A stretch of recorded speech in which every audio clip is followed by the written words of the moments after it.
تمام دوستوں کی تشریف آوری کا بہت شکریہ۔ ابھی ہم ایرانی سفارت خانے سے آ رہے ہیں اور وہاں سفیر محترم کے ساتھ ہم نے تعزیت کی ہے ایران کے سپریم لیڈر آیت اللہ سید علی خامنہئی صاحب کی شہادت پر، اور ہم یہ سمجھتے ہیں کہ امریکہ نے ایران پر جنگ مسلط کی ہے اسرائیل کے ساتھ مل کر، اور جس طرح سے اس نے بین الاقوامی قوانین کی دھجیاں اڑا دی ہیں اور ایک طرح سے دہشت گردی کا مظاہرہ کرتے ہوئے ایران پر اٹیک کیا ہے، اور جتنی بھی تاریخ میں جنگی روایات ہیں ان کو پامال کرتے ہوئے لیڈرشپ کو نشانہ بنایا ہے،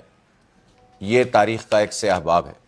اور ڈونلڈ ٹرمپ ایک وار کرمنل کے طور پر دنیا میں یاد رکھا جائے گا۔ اور ہر اس شخص کے لیے جو ڈونلڈ ٹرمپ کی آشیرواد حاصل کرنے کی کوشش کرتا ہے، اس کے لیے یہ ایک بہت بڑا عبرت کا نشان ہے کہ ایک ایسے شخص کے لیے لوگ جو ہے وہ آنکھیں اپنی پلکیں بچھا رہے ہوتے ہیں کہ جو دنیا میں دہشت گردی کو فروغ دے رہا ہے، سارے بین الاقوامی قوانین کی دھجیاں اڑا رہا ہے، اور اس نے وہاں لیڈرشپ کو ٹارگٹ کیا ہے۔ امریکہ اور اسرائیل نے صرف ان کی لیڈرشپ کو ٹارگٹ نہیں کیا، بلکہ جنگ کا آغاز کیا ہے 176 بچیوں کو شہید کر کے۔ اور ہم یہ پوچھنا چاہتے ہیں اہل مغرب اور ان کے حکمرانوں سے کہ اس پر جب انہوں نے سویلین اور چھوٹی بچیوں کے اسکول پر حملہ کر کے اپنی جنگ کا آغاز کیا ہے تو مغرب اس پر کیا کہتا ہے؟ چھوٹی چھوٹی باتوں پر انسانیت کا جو پیامبر بن کر ویسٹ کے لوگ سامنے آتے ہیں، اس وقت تو پورے مغرب میں آگ لگ جانی چاہیے تھی، لوگوں کو نکل آ جانا چاہیے تھا سڑکوں پر کہ تم نے یہ کیا حرکت کی ہے۔ لیکن یہ ایک ڈبل سٹینڈرڈز بھی ہیں بہت سارے لوگوں کے،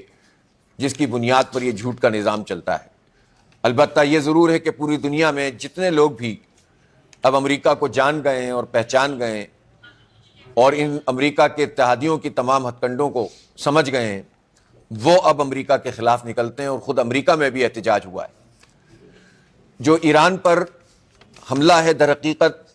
یہ تو طویل عرصے سے امریکہ اور اسرائیل ایران کے پیچھے پڑے ہوئے تھے، اور پچھلے سال بھی انہوں نے ایک جنگ مسلط کی تھی، لیکن حقیقت یہ ہے کہ فلسطین کے حوالے سے جو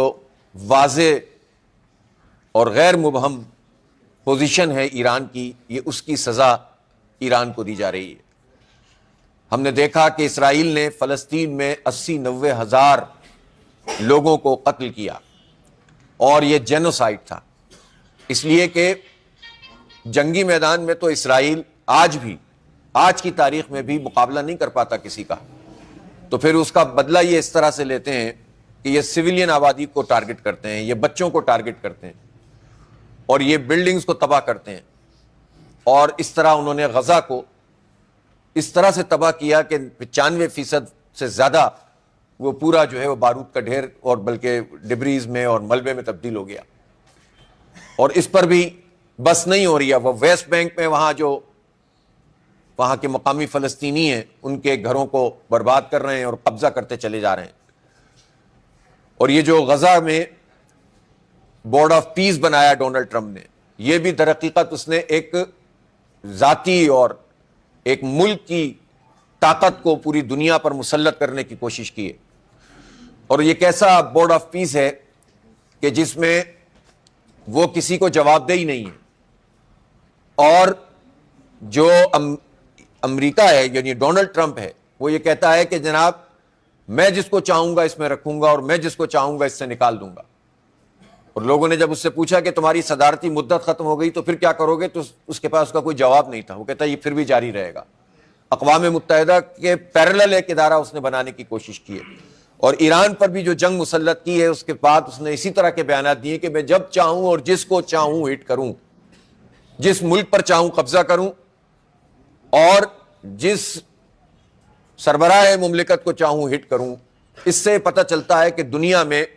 ایک اندھا قانون ہے جو امریکہ کی صورت میں اس وقت مسلط کیا جا رہا ہے، اور افسوس کی بات یہ ہے کہ دنیا کو اور اس کے ممالک کو جس طرح ریئیکٹ کرنا چاہیے تھا ڈونلڈ ٹرمپ کے خلاف، اس طرح سے وہ ریئیکشن ابھی تک نہیں آیا۔ بہرحال جو کچھ ایران میں ہو رہا ہے اس پر ہم پوری طریقے سے پوری پاکستانی قوم ایران کی حکومت اور ایران کے عوام کے ساتھ ہیں۔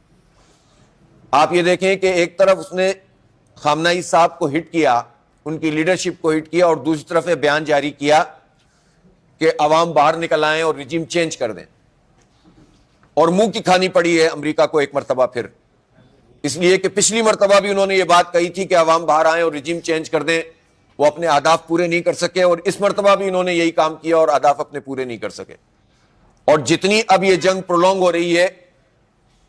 ظاہر ہے کہ اس کے نتیجے میں نقصان تو انسانیت کا ہو رہا ہے، لیکن خود امریکہ بھی پھنستا چلا جا رہا ہے اور اس کے اتحادی بھی پھنستے چلے جا رہے ہیں۔ اس لیے ہم یہ سمجھتے ہیں کہ پاکستان کی جو پوزیشن ہے، پاکستان ایک ایٹمی طاقت ہے، اور جس طرح ہم نے پچھلی مرتبہ بھی ایران کے ساتھ اظہار یکجہتی بھی کیا تھا، اس کا ساتھ بھی دیا تھا، اس مرتبہ بھی ہمیں بھرپور طریقے سے ایرانی قوم کے ساتھ کھڑے ہونا چاہیے، ایرانی حکومت کے ساتھ کھڑے ہونا چاہیے، اور اس میں امریکہ کی کسی ملامت کا اور کسی کا جو ہے وہ پریشانی نہیں کرنی چاہیے۔ اس کا ایک سبب اور بھی ہے، ایک تو یہ امت کا اور ملت کا معاملہ ہے، اور دوسری طرف یہ سمجھ لینا چاہیے کہ ایران پر اگر امریکہ اپنے اہداف خدا نخواستہ حاصل کرتا ہے، جو انشاءاللہ نہیں کر سکے گا، اور رجیم چینج وہاں پر ہوتی ہے،